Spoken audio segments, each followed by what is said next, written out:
Merci beaucoup, madame, et désolé de vous avoir pris un peu plus de temps, mais j'estime que cette vidéo, et bien sûr, nous reconnaissons l'ancien président français François Mitterrand il y a plus de 40 ans. Ce n'est certainement pas pour faire la promotion du Parti socialiste en France, je vais être clair, et là-dessus, en mettant la politique de côté, je trouve que cette intervention résume en 7 minutes la raison d'être de l'Organisation internationale du travail. Et vous avez vu, peut-être à part la question du changement climatique, tous les sujets d'aujourd'hui y sont abordés. C'est l'occasion pour moi d'utiliser cette entrée pour encore rappeler le rôle normatif de l'OIT. Établir les normes liées à la défense des droits des travailleurs, à la défense de la protection du travailleur et aussi de la petite entreprise. Lorsque nous parlons de gauche, lorsque nous parlons de droite, lorsque nous parlons de gouvernement, c'est ce qu'au BIT, à l'OIT, nous parlons du tripartisme qui met ensemble les 187 États membres de l'OIT, les organisations patronales et les organisations syndicales pour décider de quelles normes nous allons mettre en place.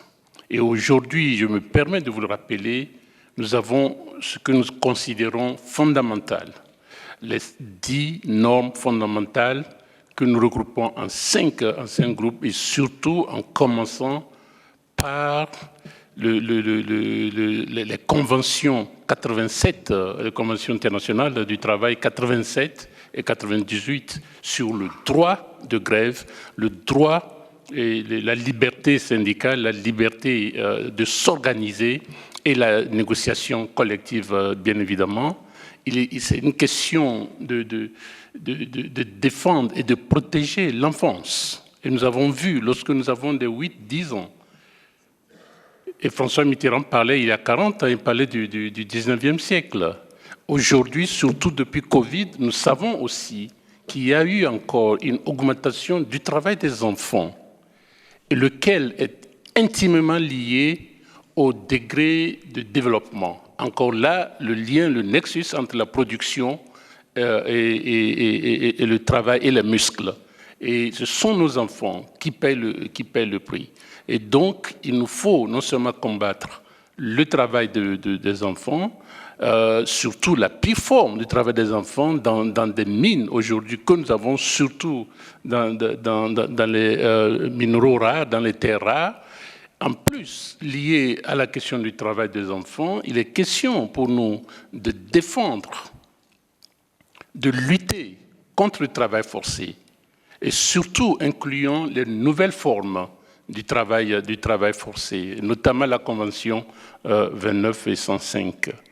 Il s'agit d'une question de nous assurer qu'il y ait un minimum de respect de ce que nous appelons en français la SST, les santé, sécurité au travail, OSH, Occupational Health and Safety, et pour qu'il y ait un minimum de conditions décentes.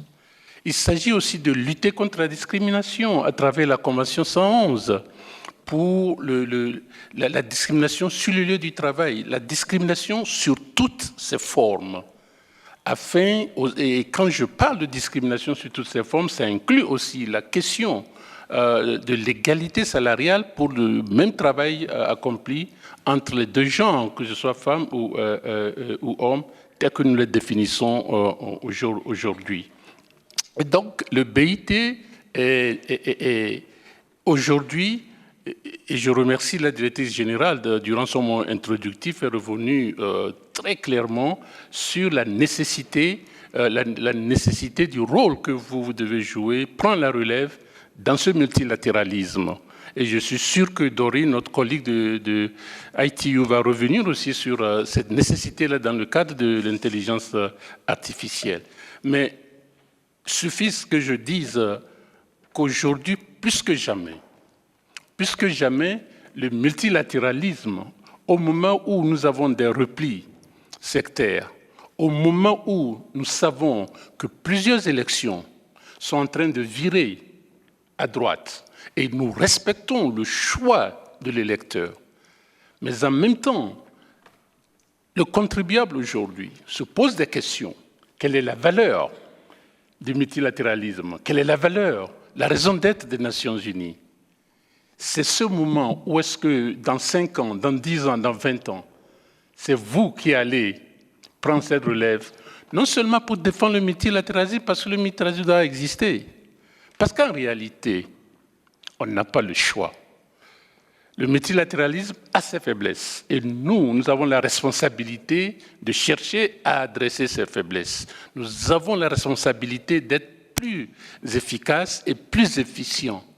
Mais il est nécessaire, et c'est dans ce cas seulement qu'on peut s'entendre sur des normes de fonctionnement. Dans le cas qui me concerne, les normes de travail, mais évidemment, les normes de travail sont intimement liées à tout ce qui touche les chaînes d'approvisionnement.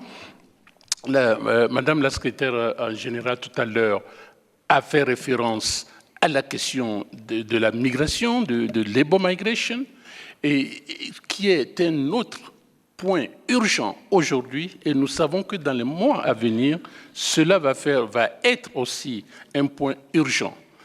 So let me just thank all of you to give me the time, to have given me the time. I know time management has been very challenging, so you have to stop me, otherwise I'll keep going for the rest of the afternoon. So thank you so much, and those of you that I'll have the chance to see in the next 2 days in ILO, I will be honored to welcome you. Thank you so much.